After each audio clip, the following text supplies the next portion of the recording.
على أصوات صراخ تشعره بالقشعريرة.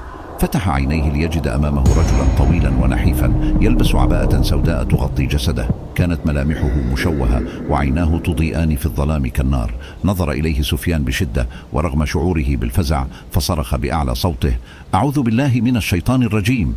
ثم بدأ في الهرب متجها نحو سيارته بينما كان الضباب يحيط به مما زاد من رعبه. استمر في الركض حتى وصل إلى السيارة وأغلق الأبواب بإحكام، ولكنه لم يستطع النوم طوال الليل. كانت الرعشة تسري في جسده بينما يسمع أصوات الصراخ تتردد في الجبال كأنها تحذيره من شيء مرعب ينتظره في الظلام. بقي سفيان مختبئا في سيارته حتى طلوع الفجر، وعندما انبلج النور أدرك أنه لم يكن مجرد كابوس بل تجربة حقيقية ستظل عالقة في ذاكرته إلى الأبد.